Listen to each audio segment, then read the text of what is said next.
Hello friends, agri GPB online classes में आप लोगों का स्वागत है।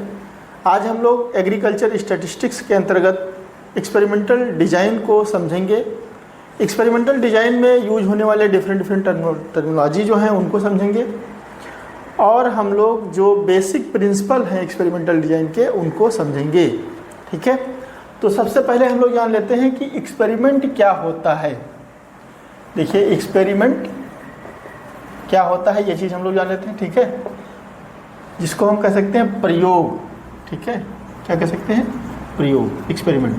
ठीक है, तो साइंटिफिक तरीके से डिजाइन किया गया कोई भी प्लान क्या कहलाता है? एक्सपेरिमेंट कहलाता है या फिर प्रयोग कहलाता है। ठीक है, तो साइंटिफिकली प्लान्ड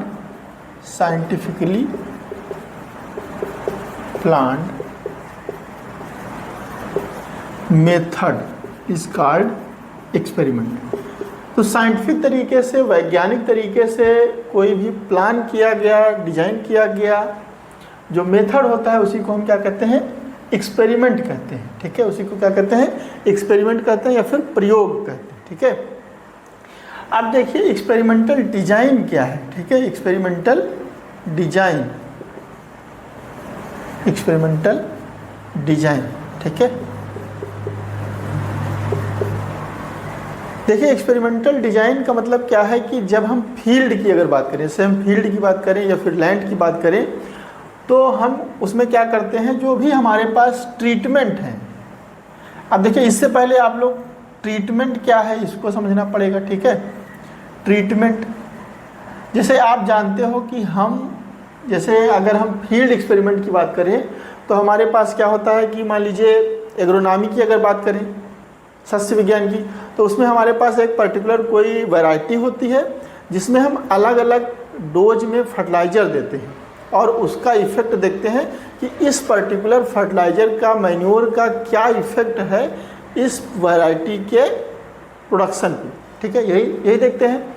जैसे मान लीजिए हमारे पास यहाँ पे वैरायटी है, वैरायटी 1। ठीक है, अब इसमें हम यहाँ पे 20 kg दे रहे हैं नाइट्रोजन, यहाँ पे 30 kg दे रहे हैं, यहाँ पे 40 kg दे रहे हैं। तो अब हम देखेंगे कि इस 20 kg से कितना यील्ड बढ़ रहा है या फिर 30 kg से कितना बढ़ रहा है या फिर 40 kg से कितना बढ़ रहा है। और एक जो है हम यहाँ पे कंट्रोल कंडीशन दे देंगे जहाँ पे हम इसको नाइट्रोजन बिल्कुल नहीं देंगे। ठीक है, तो इस तरीके से हमारे पास क्या हो जाएंगे, अलग अलग ट्रीटमेंट हो जाएंगे जिनका हम कंपेरिजन करते हैं। जैसे यहाँ पे क्या है, फर्टिलाइजर डोज जो है ना, ये क्या है? ट्रीटमेंट है। जिनका भी हम कंपेरिजन करते हैं वही क्या होता है? ट्रीटमेंट होता है। तो अब जैसा कि आप देख पा रहे हैं, यहाँ पे हमने क्या किया, फील्ड को वेरियस तरीके से प्लॉट में अरेंज कर दिया है। प्लॉट में हमने क्या किया है, उसको अरेंज कर दिया। छोटे छोटे प्लॉट में हमने क्या किया है, अरेंज कर दिया है। किस लिए अरेंज किया है? इन ट्रीटमेंट्स को टेस्ट करने के लिए, इन ट्रीटमेंट को टेस्ट करने के लिए कि ये जो ट्रीटमेंट हैं इसमें से कौन सा ट्रीटमेंट जो है सिग्निफिकेंट है, मतलब जिसका सिग्निफिकेंट इम्पैक्ट हो इसकी जो है वैरायटी की यील्ड पे।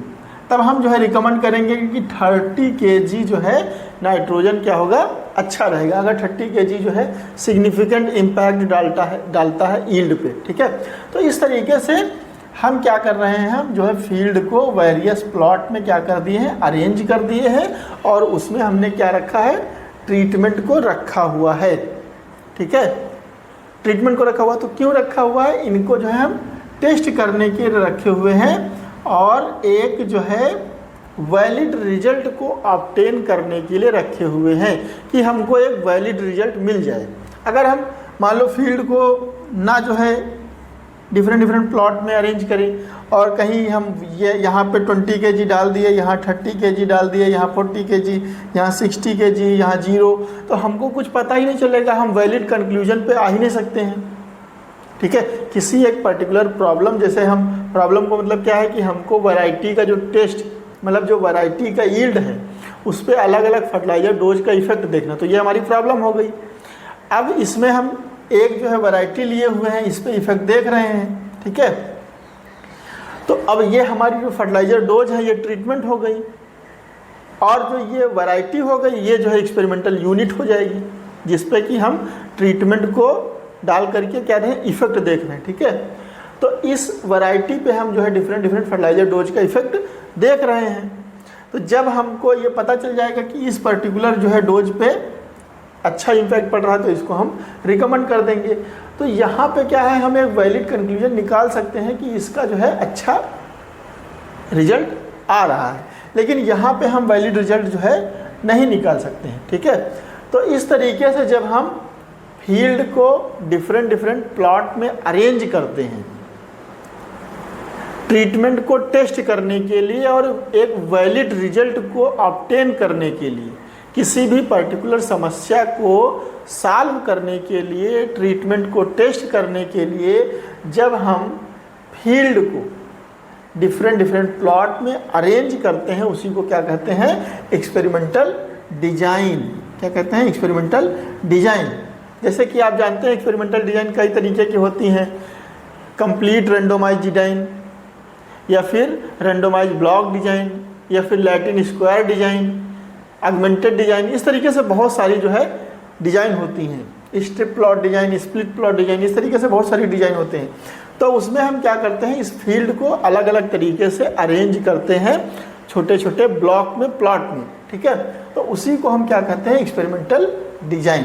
ठीक है, एक्सपेरिमेंटल डिजाइन हम लोग CRD, RBD, LSD ये सारी चीज़ें पढ़ेंगे। ठीक है, अभी हम लोग केवल समझ रहे हैं कि भाई एक्सपेरिमेंट क्या है। एक्सपेरिमेंट का मतलब है साइंटिफिकली प्लान्ड मेथड, ऐसा मेथड जो साइंटिफिक वे में प्लान किया गया है, उसी को हम क्या कहते हैं, एक्सपेरिमेंट कहते हैं। और जब हम फील्ड को, किसी भी समस्या को अपने सॉल्व करने के लिए छोटे छोटे प्लॉट में डिवाइड करते हैं, एक्सपेरिमेंटल मटेरियल जो हमारा है उसको टेस्ट करने के लिए, तो उसी को क्या कहते हैं, एक्सपेरिमेंटल डिजाइन कहते हैं। ठीक है, इतना आपको समझ में आया। अभी देखिए, जैसा कि हमने कहा ट्रीटमेंट, तो ट्रीटमेंट अब क्या है भाई, ट्रीटमेंट क्या है, हम यहाँ पे लिख देते हैं ट्रीटमेंट।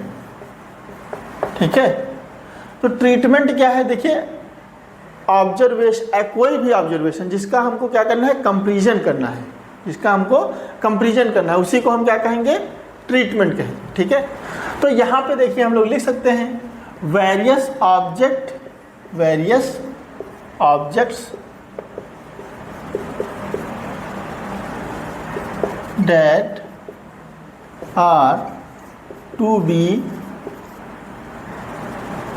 compared, तो जिनका हमको कंपैरिजन करना है, जिनको हमको कंपैरिजन करना है, ऐसे ऑब्जेक्ट को हम क्या कहते हैं, ट्रीटमेंट कहते हैं। ऐसे ऑब्जेक्ट को हम क्या कहते हैं, ट्रीटमेंट कहते हैं। जैसे हमने कहा कि वेरियस फर्टिलाइजर डोज हैं जिनका इफेक्ट हमको देखना है, या फिर GPB में हम देखते हैं, जेनेटिक्स एंड प्लांट ब्रीडिंग में के एक्सपेरिमेंट में हम देखते हैं बहुत सारी जीनोटाइप हैं, उनको हम अलग अलग प्लॉट में रख देते हैं।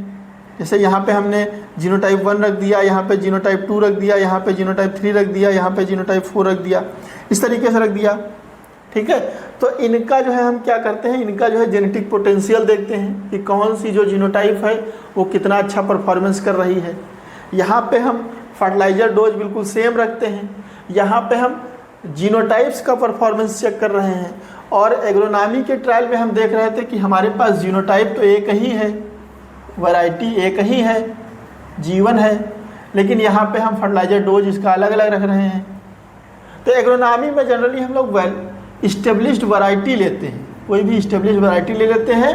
यहाँ पे हम जीनोटाइप्स की टेस्टिंग करते हैं कि कौन सी जीनोटाइप्स अच्छी है, फिर उसको जो है हम आगे जो है प्रोसीड करते हैं रिलीज के लिए, वैराइटल रिलीज के लिए। ठीक है, तो इस तरीके से GPB में हम डिफरेंट जीनोटाइप्स को टेस्ट करते हैं, और एग्रोनॉमी में जनरली हम इस्टेब्लिश्ड वैरायटी को लेते हैं। ठीक है, तो ये क्या हो गया, देखिए ये सभी क्या हो गया, यहाँ पे फर्टिलाइजर डोज और यहाँ पे जो जीनोटाइप्स हैं ये सभी क्या हो गए, ट्रीटमेंट हो गए, जिनको हमको क्या करना है, कंपेयर कराना है। ठीक है, जैसे हम हॉस्पिटल की बात करें तो हमको मान लीजिए किसी पेशेंट पे जो है अलग अलग जो है मेडिसिन का ट्रायल करना है, मेडिसिन को देखना है कि कौन सी मेडिसिन जो है कितना इफेक्टिव है, तो वो जो मेडिसिन है वो क्या कहलाएंगी, ट्रीटमेंट कहलाएंगी। अच्छा, इसके बाद देखिए आता है एक्सपेरिमेंटल यूनिट। ठीक है, तो एक्सपेरिमेंटल यूनिट क्या है, इसको हम लोग समझ लेते हैं। ठीक है, एक्सपेरिमेंटल यूनिट। जैसा कि हमने बताया फील्ड को हम अलग अलग जो है प्लॉट में बांटते हैं, अलग अलग किस में बांटते हैं, प्लॉट में बांटते हैं। तो ये जो प्लॉट है, एक प्लॉट क्या है, यही क्या है, एक्सपेरिमेंटल यूनिट है। यही क्या है, एक्सपेरिमेंटल यूनिट है। जैसे हमने कहा कि हॉस्पिटल में हम अलग अलग भाई पेशेंट पे क्या करेंगे, हम जो है जो मेडिसिन है उनकी डोज को टेस्ट करेंगे कि कौन सी मेडिसिन कितना जो है इफेक्टिव है। अलग अलग मेडिसिन हमने ले लिया, या फिर एक ही मेडिसिन के अलग अलग हमने डोज ले ली, तो वो जो पेशेंट है वो क्या कहलाएगा, एक्सपेरिमेंटल यूनिट कहलाएगा। वो क्या कहलाएगा, एक्सपेरिमेंटल यूनिट कहलाएगा। ठीक है, तो इस तरीके से एक्सपेरिमेंटल यूनिट जो है एक जो है क्या होता है, ग्रुप होता है जिसपे हम कोई भी जो है एक्सपेरिमेंट कंडक्ट करते हैं। तो इस तरीके से एक्सपेरिमेंटल यूनिट को हमने समझ लिया। ठीक है, अभी हम लोग जो है देखिए बेसिक प्रिंसिपल जो हैं, एक्सपेरिमेंटल डिजाइन के जो बेसिक प्रिंसिपल हैं उनको समझेंगे। ठीक है, अभी हम लोग समझेंगे basic principles of experimental design. ठीक है, तो एक्सपेरिमेंटल डिजाइन के जो बेसिक प्रिंसिपल हैं उनको हम लोग जो है समझेंगे। ठीक है, देखिए तीन जो है बेसिक प्रिंसिपल हैं, रेप्लिकेशन। ठीक है, रेप्लिकेशन फर्स्ट हो गया। सेकंड जो है क्या हो गया, रैंडोमाइजेशन हो गया, रैंडोमाइजेशन हो गया। ठीक है, इसके बाद थर्ड जो है वो है लोकल कंट्रोल। ठीक है, तीन जो है मेजर जो बेसिक प्रिंसिपल है वो तीन है, रेप्लिकेशन, रैंडोमाइजेशन और लोकल कंट्रोल। इन्हीं को हम लोगों को डिस्कस करना है। ठीक है, तो एक एक करके इन तीनों को हम लोग डिस्कस करेंगे। तो अगर आपसे पूछा जाता है कि बेसिक प्रिंसिपल एक्सपेरिमेंटल डिजाइन के कितने हैं, तो आप क्या कहेंगे, तीन जो है बेसिक प्रिंसिपल हैं एक्सपेरिमेंटल डिजाइन के, रेप्लिकेशन, रैंडोमाइजेशन और लोकल कंट्रोल। ठीक है, देखिए रेप्लिकेशन क्या होता है, रेप्लिकेशन क्या होता है। ठीक है, जैसा कि हमने बताया कि फील्ड कंडीशन में जब हम किसी भी ट्रीटमेंट को ट्रीट करते हैं तो फील्ड को हम क्या करते हैं, छोटे छोटे प्लॉट में तोड़ देते हैं। ठीक है, अब देखिए इसका एक नियम है। जैसे फील्ड आपको पता है क्या होती है, हेट्रोजीनियस होती है। मतलब उसमें क्या होता है, कहीं पे फर्टिलिटी ज्यादा होगी और कहीं पे कम होगी। ये एक डायरेक्शन में भी हो सकती है और दो डायरेक्शन में भी हो सकती है। अगर एक डायरेक्शन में फर्टिलिटी ग्रेडियंट है तो हम जो है आरबीडी का यूज करते हैं, रैंडोमाइज ब्लॉक डिजाइन का यूज करते हैं। ठीक है, तो रैंडोमाइज ब्लॉक डिजाइन में क्या होता है, जैसे मान लीजिए यहाँ पे क्या है, लो फर्टिलिटी है, इधर जो है लो फर्टिलिटी है, लेकिन इधर जो है ये क्या है, हाई फर्टिलिटी है। इधर क्या है, हाई फर्टिलिटी है। तो ये जो फर्टिलिटी ग्रेडियंट है इसी के परपेंडिकुलर, इसी के लंबवत हम ये क्या करते हैं, इस तरीके से हम क्या करते हैं, ब्लॉक में डिवाइड कर देते हैं फील्ड को हम किस में डिवाइड कर देते हैं, ब्लॉक में। तो ये एक क्या हो गया, ब्लॉक हो गया। ठीक है, ब्लॉक को ही हम लोग क्या कहते हैं, रेप्लिकेशन, क्या कहते हैं, रेप्लिकेशन। ठीक है, अब देखिए इसी को हम क्या कर रहे हैं, रेप्लिकेशन। अब इसको अगर हम छोटे छोटे जो है फिर से खंड में डिवाइड कर दें तो ये जो होगा ये क्या होगा, प्लॉट, क्या कहलाएगा, प्लॉट कहलाएगा। अब प्लॉट जो है, एक प्लॉट में एक ट्रीटमेंट, तो प्लॉट इक्वल टू क्या हो जाएगा, ट्रीटमेंट। तो आरबीडी में रेंडोमाइज ब्लॉक डिजाइन में ये क्वेश्चन पूछा जाता है कि plot equal to treatment and block equal to replication. ठीक है, तो अब आप देखिए रेप्लिकेशन होता क्या है। जब हम किसी एक्सपेरिमेंट में सेम ट्रीटमेंट को एक से अधिक बार रखते हैं तो उसी को क्या कहते हैं, रेप्लिकेशन कहते हैं। तो repetition of treatment under an experiment is called replication. ठीक है, तो रिपीटिशन जब हम करेंगे, क्या करेंगे, रिपीटिशन करेंगे हम, रिपीटिशन ऑफ ट्रीटमेंट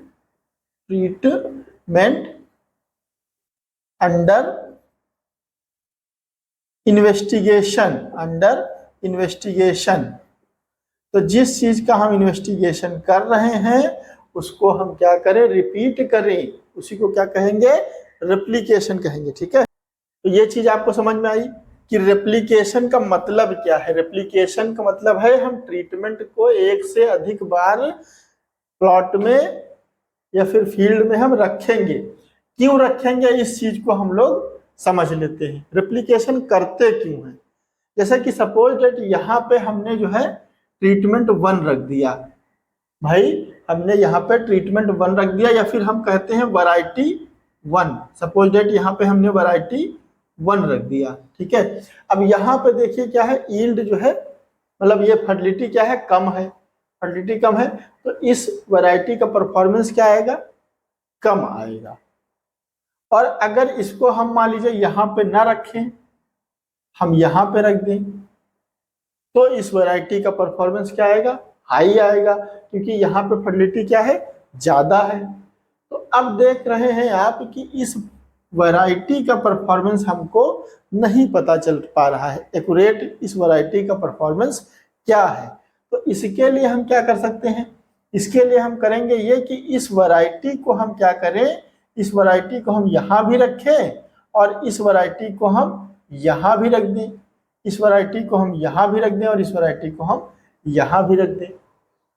तो अभी देखिए ये लो से लेकर के हाई तक हो गई, और इन चारों जो ऑब्जर्वेशन आएंगे, जो इसका डेटा आएगा, मान लीजिए यहाँ पे 30 kg यील्ड दे रही है, यहाँ पे 28 kg यील्ड दे रही है, यहाँ पे 22 kg यील्ड दे रही है, और यहाँ पे भी 30 kg यील्ड दे रही है।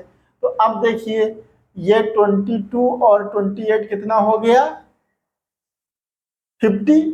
ठीक है, और ये जो है 30 और ये 30 कितना हो गया, 60। तो 60 प्लस 50 इक्वल टू कितना हो जाएगा, 110, और 110 को हम 4 से डिवाइड कर दें। तो अभी देखिए यहाँ पे कितना आ जाएगा भाई, 25 चौको 100, और हम 10 को अब डिवाइड करें तो कितना आ जाएगा, 2.5, और 2.5 को इधर हम जोड़ दें तो क्या हो जाएगा, 27.5। तो अभी देखिए ये वैल्यू कितनी आ गई, 27.5। तो अब ये देखिए यहाँ पे कितना आ रहा था, 30, यहाँ पे आ रहा था 22, और यहाँ पे आ रहा था 28, और यहाँ पे आ रहा था 30। ठीक है, तो ये वैल्यू क्या हो रही थी, फ्लक्चुएट हो रही थी। यहाँ से हम एक प्रिसाइज वैल्यू इसकी नहीं निकाल पा रहे थे, एक एक्यूरेट वैल्यू यहाँ से हम इसको नहीं निकाल पा रहे थे। हालांकि जैसे हमने यहाँ पे कहा था लो, और यहाँ पे हमने कहा था फर्टिलिटी क्या है, हाई है, तो यहाँ पे हम लोग दिखा देते 22, ठीक है, और यहाँ पे हम दिखा देते 28, और यहाँ पे हम दिखा देते 30। ठीक है, तो ये जो है ठीक लगता, ठीक है, क्योंकि यहाँ पे लो फर्टिलिटी थी और यहाँ पे हाई थी। ठीक है, तो इस तरीके से कहने का मतलब ये है कि ये जो वैल्यू है ये फ्लक्चुएट कर रही है। यहाँ से हम एक प्रिसाइज वैल्यू जो है नहीं कह सकते हैं कि ये जो वैरायटी है 1, ये जो वैरायटी 1 है इसका परफॉर्मेंस क्या है, 30 kg है, या फिर हम यहाँ से ये नहीं कह सकते हैं कि इसका जो परफॉर्मेंस है वो 22 kg है, क्योंकि ये रियल वैल्यू इसकी नहीं है। लेकिन जब हम इसको कई रेप्लिकेशन में लगा देंगे, उसका एवरेज निकाल लेंगे, तो ये इसका जो आएगा रिजल्ट, ये बिल्कुल एक्यूरेट आएगा, प्रिसाइज आएगा। और जितना हम रेप्लिकेशन बढ़ाते जाएंगे इसका जो रिजल्ट होगा वो और ज़्यादा प्रिसाइज होता चला जाएगा। ठीक है, तो इस तरीके से रेप्लिकेशन का जो इम्पोर्टेंस है वो जो है एक्सपेरिमेंटल एरर को रिड्यूस करने में है। एक्सपेरिमेंटल एरर को रिड्यूस करता है, ये जो रेप्लिकेशन है वो एक्सपेरिमेंटल एरर को रिड्यूस करता है। अब कैसे रिड्यूस करता है ये हम लोग देख लेते हैं। ठीक है, ये जो रेप्लिकेशन है ये एक्सपेरिमेंटल एरर को किस तरीके से रिड्यूस करता है, ये चीज हम लोग देख लेते हैं। देखिए फील्ड एक्सपेरिमेंट जब हम करते हैं, जब हम फील्ड एक्सपेरिमेंट करते हैं तो उसमें जो फार्मूला होता है स्टैंडर्ड एरर का, एरर एक ऐसी चीज है जिसको हम बिल्कुल खत्म नहीं कर सकते हैं। हम रिड्यूस तो कर सकते हैं, फील्ड कंडीशन में हम एरर को बिल्कुल खत्म नहीं कर सकते हैं, अवॉइड नहीं कर सकते हैं, हम उसको केवल रिड्यूस कर सकते हैं, मिनिमाइज कर सकते हैं। तो देखिए स्टैंडर्ड एरर का फार्मूला जो होता है वो होता है S by under root N. ये जो एस है ये होता है एस्टिमेट ऑफ स्टैंडर्ड डेविएशन। ठीक है, ये क्या है, एस्टिमेट ऑफ स्टैंडर्ड डेविएशन। ठीक है, अब देखिए ये क्या है, ये है number of replication, number of replication. तो अब यहां से आप बिल्कुल सही तरीके से देख सकते हैं कि जैसे जैसे हम रेप्लिकेशन बढ़ाएंगे वैसे वैसे ये स्टैंडर्ड एरर क्या होगी, रिड्यूस होगी, क्योंकि standard error equal to formula क्या है, S by N under root में।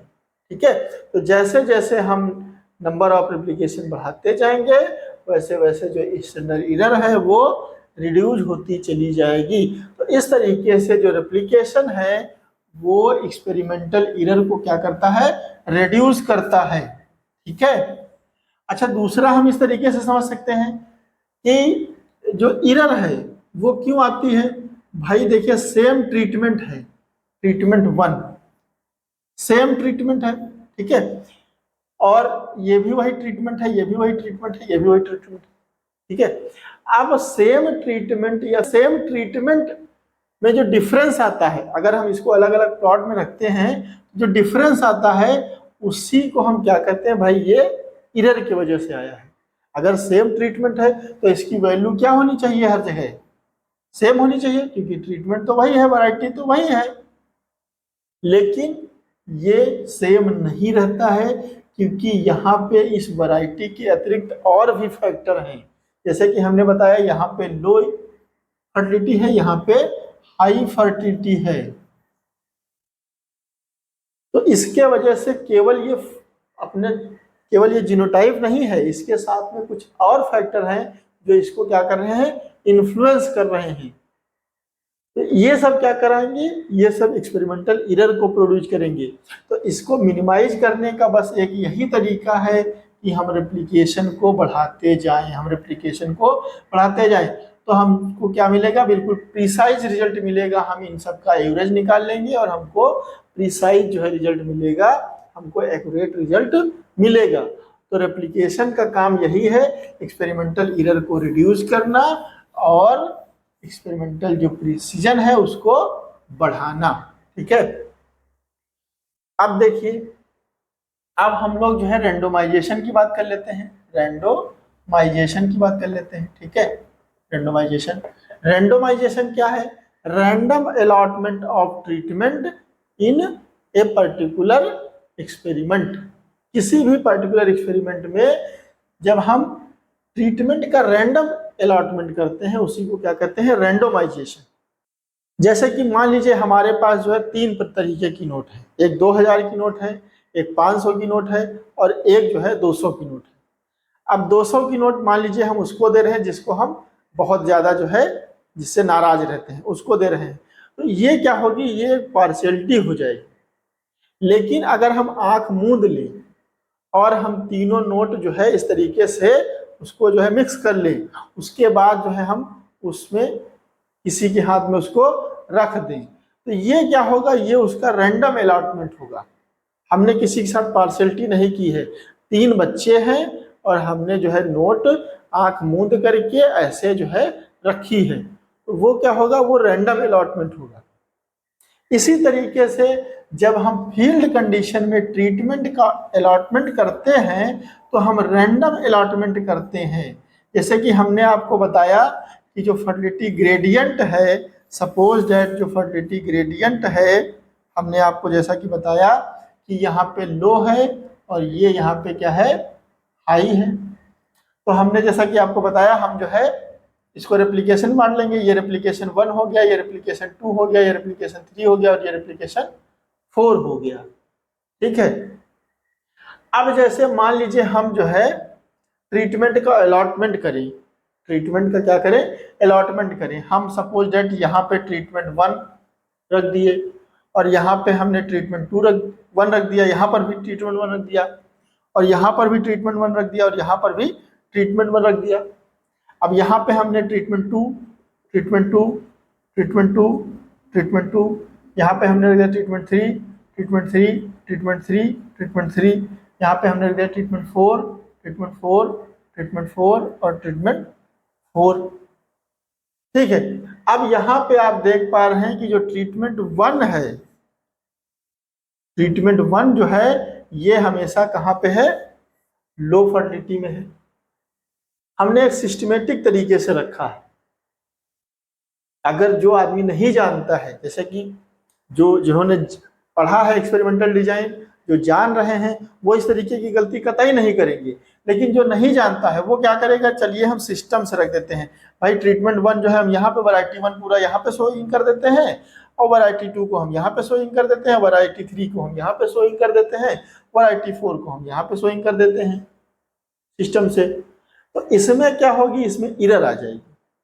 इसमें क्या होगा, इसमें एरर आ जाएगा। जैसे वैरायटी 1 जो है ये हमेशा लो फर्टिलिटी में आ रही है, वैरायटी 4 जो है ये हमेशा हाई फर्टिलिटी में आ रही है, तो वैरायटी 4 का परफॉर्मेंस हमेशा अच्छा रहेगा। भले ही ये जो है जेनेटिकली अगर देखें तो ये हो सकता है जो है कमजोर हो, इसका परफॉर्मेंस रियली अगर देखें हो सकता है कम सही हो, लेकिन चूंकि ये हाई फर्टिलिटी वाली जो है जगह पे आया हुआ है तो इसका परफॉर्मेंस हमेशा क्या रहेगा, अच्छा रहेगा। तो इस तरीके से ये जो एक्यूरेट रिजल्ट नहीं आएगा। तो हमको क्या करना रहेगा, हमको यहाँ पे इस तरीके से इसका डिस्ट्रीब्यूशन ना करके हमको क्या करना रहेगा, हमको करना ये रहेगा कि हम जैसे यहाँ पे इस तरीके से प्लॉट बना ले रहे हैं, इस तरीके से हम प्लॉट बना ले रहे हैं। ठीक है, R1 हो गया, R2 हो गया, R3 हो गया और ये R4 हो गया। यहाँ पे भी हम जो है इस तरीके से प्लॉट में डिवाइड कर दिए। ठीक है, तो अब हमको करना क्या है कि हम जैसे T1 यहाँ रख दिए तो हम रैंडम अलॉटमेंट करेंगे। हम जो है T1 यहाँ रख दिए, हमको 4 बार रखना है। T1 हमने यहाँ रख दिया, हमने यहाँ रख दिया, हमने फिर T1 यहाँ रख दिया और उसके बाद T1 हमने जो है यहाँ पे रख दिया। ठीक है, हमने T2 जो है यहाँ पे रख दिया, हमने T2 यहाँ पे रख दिया, हमने T2 यहाँ पे रख दिया और हमने T2 यहाँ पे रख दिया।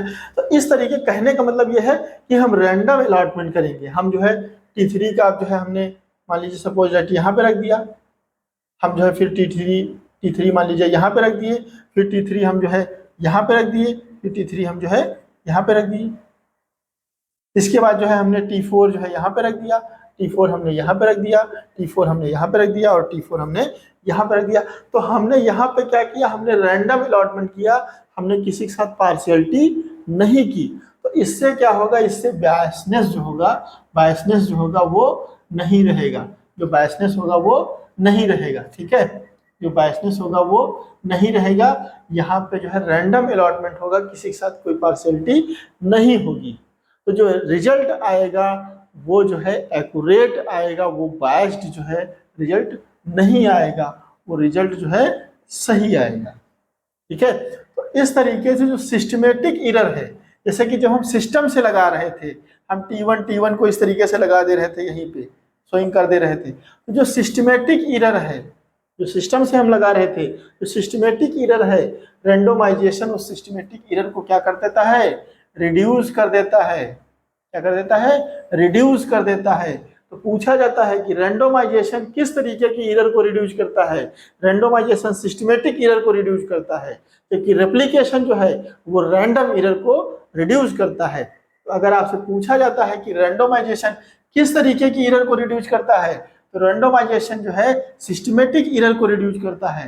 रैंडमाइजेशन सिस्टमेटिक एरर को रिड्यूस करता है, जबकि रेप्लिकेशन जो है वो रैंडम एरर को रिड्यूस करता है। ठीक है, और रैंडमाइजेशन क्या करता है, रैंडमाइजेशन बायसनेस को रिड्यूस करता है। रैंडमाइजेशन जो है वो बायसनेस को रिड्यूस करता है, सिस्टमेटिक एरर को रिड्यूस करता है। ठीक है, इक्वल चांस देता है, प्रत्येक ट्रीटमेंट को इक्वल चांस देता है कि वो अपना परफॉर्मेंस दिखा सके। ठीक है, तो रेंडोमाइजेशन इस तरीके से आप समझ गए। ठीक है, रेंडोमाइजेशन इस तरीके से समझ गए। अभी थर्ड प्रिंसिपल जो है वो क्या है? थर्ड प्रिंसिपल है लोकल कंट्रोल। थर्ड प्रिंसिपल क्या है? Local control. इसको हमको समझना है। अब देखिए लोकल कंट्रोल का मतलब क्या है? जैसे हमने कहा यहाँ पे क्या है? लो फर्टिलिटी और यहाँ पे हाई फर्टिलिटी। तो अब हम इसमें क्या कर देते हैं? जैसे रेप्लिकेशन में डिवाइड कर देते हैं, 1 2 3 4 हो गया। 4 भी हो सकते हैं, 5 भी हो सकते हैं। ऐसा कुछ नहीं कि हम 4 बना रहे हैं तो हमेशा 4 ही होंगे, ये कोई हार्ड एंड फास्ट रूल नहीं है। मिनिमम 3 रेप्लिकेशन होने चाहिए एक्यूरेट रिजल्ट आने के लिए। ठीक है, इसके बाद आप रेप्लिकेशन की संख्या बढ़ा सकते हैं, लेकिन सीआरडी के केस में रेप्लिकेशन नहीं होता है। कंप्लीट रेंडोमाइज्ड डिजाइन में रेप्लिकेशन नहीं होता है, क्योंकि कंप्लीट रेंडोमाइज्ड डिजाइन जो होता है वो लैब कंडीशन में या फिर पॉट कंडीशन में हम लोग यूज करते हैं। फील्ड कंडीशन में सीआरडी का यूज नहीं होता है। ठीक है, सीआरडी, आरबीडी, एलएसडी ये सारी चीजें हम लोग पढ़ेंगे, लेकिन अभी हम लोग बेसिक प्रिंसिपल पढ़ रहे हैं। ठीक है, तो देखिए लोकल कंट्रोल क्या होता है। जैसे कि हमने यहाँ पे क्या किया, हमने जो है यहाँ पे इसको 3 भागों में बांट दिया है। ठीक है, तो इससे क्या हुआ भाई? इससे ये जो पर्टिकुलर प्लॉट है ये क्या हो गया? ये होमोजीनियस आपस में, ये क्या है? होमोजीनियस। ये आपस में क्या है? होमोजीनियस। मतलब इसमें किसी प्रकार का कोई डिफरेंस नहीं है, इसमें किसी फर्टिलिटी का कोई अंतर नहीं है। इसीलिए हमने क्या किया? इसको छोटे छोटे ब्लॉक में डिवाइड कर लिया है। इससे इसमें अगर कंपेयर किया जाए तो ये आपस में डिफरेंट है, ये आपस में डिफरेंट है, ये आपस में डिफरेंट, लेकिन with in block, with in replication किसी प्रकार का कोई डिफरेंस नहीं होना चाहिए और नहीं है। यहाँ पे कोई डिफरेंस नहीं है। आपस में डिफरेंस हो सकता है, लेकिन यहाँ पे कोई डिफरेंस नहीं है। तो इस तरीके के डिफरेंस को हम जब खत्म करते हैं, जब हम मिनिमाइज करते हैं, कंट्रोल करते हैं, तो उसी को क्या कहते हैं? Local control. तो एक तो हमने ब्लॉकिंग कर दिया, इस तरीके से कंट्रोल हो गया। हमने जो है क्या किया? ब्लॉकिंग कर दिया, इस तरीके से कंट्रोल हो गया। दूसरा हम ग्रुपिंग कर देते हैं, जैसे प्लॉट में डिवाइड कर देते हैं, तो वो हो जाता है। ठीक है, ग्रुपिंग एंड ब्लॉकिंग, एक तो ये हो जाता है। एरर को जो है मिनिमाइज करने के लिए, या जो हेट्रोजेनिटी है, जो सॉइल की हेट्रोजेनिटी है, ठीक है, उसको क्या कर देते हैं हम? ब्लॉकिंग। उसको हम क्या कर देते हैं? रिड्यूस कर देते हैं। उसको हम क्या कर देते हैं? रिड्यूस कर देते हैं with the help of blocking and grouping. ठीक है, अच्छा तीसरा क्या हो सकता है कि जैसे जब हम यहाँ पे फर्टिलाइजर एप्लीकेशन कर रहे हैं, तो इस पर्टिकुलर ब्लॉक में हम ये ना हो कि हम आधे में फर्टिलाइजर एप्लीकेशन कर दिए, उसके बाद जो है हमने कहा कि चलो भाई यहाँ तक आज हमने जो है कर दिया है, हम जो है इतना जो आधा बचा है इसको हम कल करेंगे। ऐसा नहीं करना है। ऐसा करने से क्या होगा कि यहाँ तक के प्लांट्स को तो फर्टिलाइजर आज मिल गया है और यहाँ के प्लांट्स को फर्टिलाइजर कल मिलेगा, तो विद इन ब्लॉक क्या होगा? हेट्रोजेनिटी बढ़ जाएगी। ये ब्लॉक जो है वो होमोजीनियस नहीं रह पाएगा। ठीक है, ये हेट्रोजीनियस हो जाएगा। तो इसी को हम क्या कहते हैं? Local control. हमको जो भी एक्टिविटी करना है, हमको अगर वीडिंग करना है तो इस ब्लॉक में हम पूरे ब्लॉक में कंप्लीट कर लेंगे। ठीक है, तो इस ब्लॉक को हम पूरा कंप्लीट करेंगे। अगर हम इसमें कोई एक्टिविटी कर रहे हैं तो इसको पूरा कंप्लीट करेंगे। हम तभी छोड़ेंगे जब इसको पूरा जो है हम कर लेंगे। फर्टिलाइजर एप्लीकेशन कर रहे हैं तो इसको पहले हम कर लेंगे, या फिर इसको हम पहले कर लेंगे, पूरा कर लेंगे, आधा नहीं छोड़ेंगे। इसी को क्या कहते हैं? Local control. इससे क्या होता है? इससे भी जो है प्रिसीजन बढ़ता है। इससे क्या होता है? प्रिसीजन बढ़ता है। ठीक है, तो इस तरीके से हमने एक्सपेरिमेंटल डिजाइन को समझा, हमने एक्सपेरिमेंटल डिजाइन के बेसिक प्रिंसिपल को समझा। आज के लिए बस इतना ही, मिलते हैं नेक्स्ट वीडियो में। Thank you very much for listening to me.